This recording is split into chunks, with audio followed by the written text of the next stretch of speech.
1970-കളിൽ ജർമ്മനിയെ മുഴുവൻ പിടിച്ചുകുലുക്കിയ ഒരു പാരാനോർമൽ കേസായിരുന്നു അനലീസ് മൈക്കിളിൻ്റേത്. 1, 2, 3 ആയിരുന്നില്ല, 7ഓളം പ്രേതങ്ങളായിരുന്നു അനലീസ് മൈക്കിളിൻ്റെ ശരീരത്തിൽ കുടിയിരുന്നത്. നമ്മളിന്ന് സംസാരിച്ചുകൊണ്ടിരിക്കുന്നത് 2005-ൽ പുറത്തിറങ്ങിയിട്ടുള്ള the exorcism of Emily Rose എന്ന് പറയുന്ന ഫിലിമിന് കാരണമായിട്ടുള്ള യഥാർത്ഥ സംഭവത്തെക്കുറിച്ച്, അഥവാ അനലീസ് മൈക്കിളിൻ്റെ യഥാർത്ഥ കഥയെക്കുറിച്ചാണ്. Welcome back to F world. Flu here.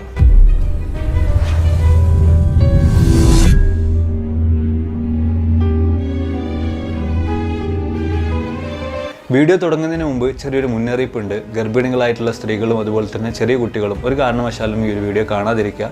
കുറച്ചധികം പ്രശ്നങ്ങൾ നിന്നിട്ടുള്ളൊരു കേസ് തന്നെയാണ് അനലീസ് മൈക്കിളിൻ്റേത്. അപ്പം ഇനി വീഡിയോയിലേക്ക് പോകാം. 1952-ൽ ജർമ്മനിയിലെ ചെറിയൊരു ഗ്രാമത്തിലാണ് അനലീസ് മൈക്കിൾ എന്ന പെൺകുട്ടി ജനിക്കുന്നത്. പൂർണ്ണമായിട്ടും ഒരു കത്തോലിക്ക ഫാമിലിയിലാണ് ജനിച്ചത് എന്നതുകൊണ്ട് തന്നെ ഭയങ്കര ദൈവവിശ്വാസിയായിട്ടായിരുന്നു അനലീസ് മൈക്കിളിൻ്റെ ബാല്യവും കൗമാരവും ഒക്കെ കടന്നു പോയിട്ടുണ്ടായിരുന്നത്. എല്ലാ കാര്യത്തിനും അവൾ ആശ്രയിച്ചിട്ടുണ്ടായിരുന്നത് പ്രാർത്ഥനകളെ മാത്രമായിരുന്നു. വർഷങ്ങൾ പതിയെ മുമ്പോട്ട് കടന്നു പോവുകയാണ്. അനലീസ് മൈക്കിളിൻ്റെ 16ാമത്തെ വയസ്സിൽ, അതായത് 1968 സെപ്റ്റംബറിൽ അവളുടെ ജീവിതം മുഴുവൻ മാറിമറിയാൻ കാരണമായ ആ സംഭവം നടക്കുകയാണ്. ഒരു ദിവസം ക്ലാസ്സിലിരുന്ന് പഠിച്ചുകൊണ്ടിരിക്കുന്നതിനിടയിൽ പെട്ടെന്നൊരു തലവേദന വരികയും അവൾ ബോധരഹിതയായി നിലത്ത് വീഴുകയും ചെയ്യുകയാണ്. ഉടനെ തന്നെ ടീച്ചേഴ്സും അവളുടെ ബാക്കി സഹപാഠികളും കൂടെ അവളെ വീട്ടിലേക്ക് എത്തിക്കുകയാണ്. ബോധം വന്ന ഉടനെ തന്നെ അനലീസ് മൈക്കിൾ അമ്മയോട് പറഞ്ഞത്, എനിക്ക് മുകളിൽ ആരോ കയറിയിരിക്കുന്നത് പോലെ എനിക്ക് ഫീൽ ചെയ്യുന്നു എന്നായിരുന്നു. എന്നാൽ പ്രത്യേകിച്ച് പ്രശ്നങ്ങളൊന്നും ഇല്ലാതെ തന്നെ ആ ഒരു സംഭവം അങ്ങനെ കടന്നുപോയി. ഇത്തരത്തിലൊരു പെട്ടെന്നൊരു ബോധം കെട്ട് വീണു എന്നതുകൊണ്ട് തന്നെ അനലീസ് മൈക്കിളിനെ അവരുടെ പാരൻസ് അവരുടെ കുടുംബ ഡോക്ടറെ കാണിക്കുകയാണ്. ഡോക്ടർ ചെറിയ രീതിയിൽ പരിശോധിച്ചതിന് ശേഷം ചില മരുന്നുകൾ കൂടെ അനലീസ് മൈക്കിളിന് കുറിച്ച് നൽകുകയാണ്. പിന്നീടുള്ള 11 മാസക്കാലത്തേക്ക് പ്രത്യേകിച്ച് യാതൊരു വിധത്തിലുള്ള കുഴപ്പങ്ങളുമില്ലാതെ കടന്നുപോയി. എന്നാൽ 11 മാസത്തിന് ശേഷം 1969 ഓഗസ്റ്റ് 29-ന് അനലീസ് മൈക്കിൾ വീണ്ടും പെട്ടെന്ന് ബോധരഹിതയായി നിലത്ത് വീഴുകയാണ്. ഇപ്രാവശ്യവും അനലീസ് മൈക്കിളിൻ്റെ ഫാമിലി, അനലീസ് മൈക്കിളിൻ്റെ പാരൻസ് അവളെ കുടുംബ ഡോക്ടറെ കാണിക്കുകയാണ്.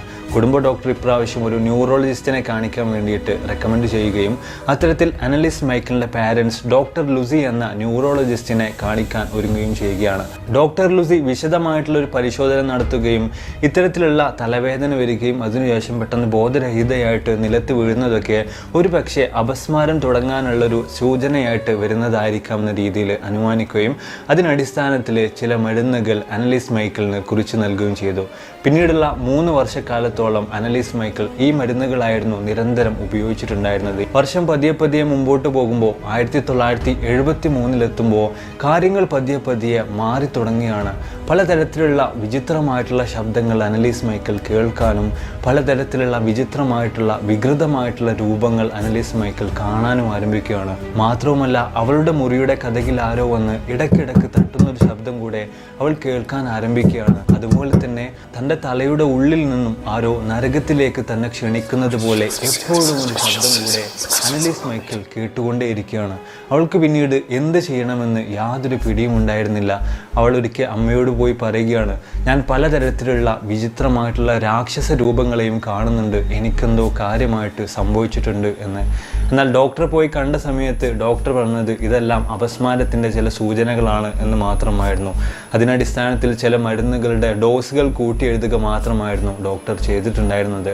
വർഷങ്ങൾ വീണ്ടും മുമ്പോട്ട് കടന്നു പോകുമ്പോൾ സ്ഥിതി വളരെ മോശമായി മാറുകയാണ്. 1975 ആയപ്പോഴേക്ക് തന്നെ അനലീസ് മൈക്കിൾ വലിയ ഉച്ചത്തിൽ അലറി വിളിക്കാനും തൻ്റെ മുറിയിൽ കാണുന്ന ചിലന്തിയെയും പല്ലിയെയും എലിയെയും എല്ലാം പിടിച്ച് പച്ചക്ക് ഭക്ഷിക്കാനും ഒക്കെ ആരംഭിക്കുകയാണ്. മാത്രമല്ല, കടുത്ത മതവിശ്വാസിയായിരുന്ന അനലീസ് മൈക്കിൾ തൻ്റെ മുറിയിലുണ്ടായിരുന്ന ക്രിസ്ത്യാനിറ്റി ബന്ധപ്പെട്ട എല്ലാവിധ രൂപങ്ങളും ചിത്രങ്ങളും കീറിയെറിയാൻ ആരംഭിക്കുകയും ചെയ്യുകയാണ്.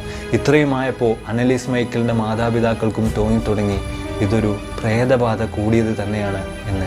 കടുത്ത മതവിശ്വാസികളായിരുന്ന അനലീസ് മൈക്കിളിൻ്റെ മാതാപിതാക്കൾ തങ്ങളുടെ മകളെ എങ്ങനെയും രക്ഷിക്കാൻ വേണ്ടിയിട്ട് പ്രേതത്തെ ഒഴിപ്പിക്കാൻ ഒരാളെ അന്വേഷിക്കാൻ ആരംഭിക്കുകയാണ്.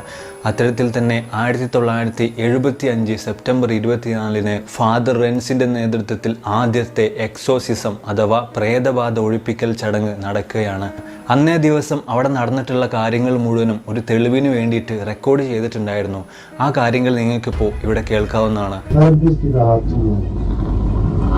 Ich hab recht dazu, dass ich in dem Wald rein bin. Ich trag dir die Rotznase noch so lang, bis es lebt wird. Saublöde Weib. Für uns geht's kein Zurück. Nee! In alle Ewigkeit! Sag mir den Namen. Ich, der Judas, und der Nero, der Kain und der Hitler. 5 Stimmen. Analysis Michael തൻ്റെ ശരീരത്തിൽ കൂടിയിട്ടുള്ള പ്രേതങ്ങളുടെ പേരുകൾ വിളിച്ചു പറയുമായിരുന്നു. ചിലപ്പോഴൊക്കെ അത് 5 പേരാകാം, ചിലപ്പോഴൊക്കെ 6 or 7 പേര് വരെ അനലിസ് മൈക്കിൾ തൻ്റെ ശരീരത്തിൽ കൂടിയിട്ടുണ്ട് എന്ന രീതിയിൽ വിളിച്ചു പറയാറുണ്ട്. അതിലെപ്പോഴും ഒന്നാമതായിട്ട് അനലിസ് മൈക്കിൾ വിളിച്ചു പറയുന്ന പേര് യൂദാസ് ആണ്. യൂദാസ് ആരാണെന്നതിനെ കുറിച്ചിട്ട് കൂടുതൽ വിശദീകരണങ്ങളുടെ ഒന്നും ആവശ്യമുണ്ടാകില്ല എന്ന് വിചാരിക്കുന്നു.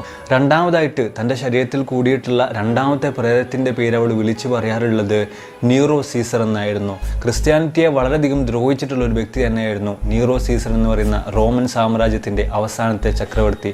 മൂന്നാമതായിട്ട് അവരുടെ ശരീരത്തിൽ കൂടിയിട്ടുള്ള പ്രേതത്തിൻ്റെ പേര് അഡോൾഫ് ഹിറ്റ്ലർ എന്നായിരുന്നു.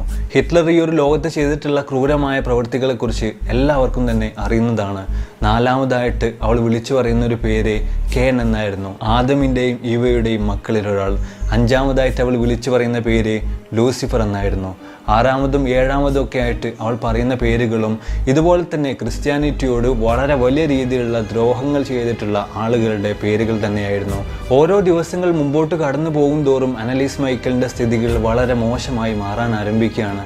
അവൾ വളരെ വിചിത്രമായിട്ട് പെരുമാറുകയും തൻ്റെ തല ഭിത്തിയിൽ ഇടിക്കാൻ ആരംഭിക്കുകയും തൻ്റെ ശരീരത്തെയും അതുപോലെ തന്നെ വീട്ടുകാരെയും ഒക്കെ കടിക്കാൻ ആരംഭിക്കുകയും ചെയ്യുകയാണ്.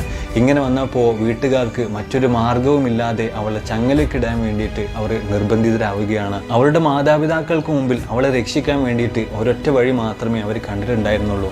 അത് എക്സോസിസം, പ്രേതബാധ ഒഴിപ്പിക്കുക എന്ന് തന്നെയായിരുന്നു. അത്തരത്തിൽ 10 മാസങ്ങൾ കൊണ്ട് തന്നെ 67 എക്സോസിസം, പ്രേതബാധ ഒഴിപ്പിക്കൽ ചടങ്ങ് അനലീസ് മൈക്കിളിൻ്റെ ശരീരത്തിൽ നടക്കുകയാണ്.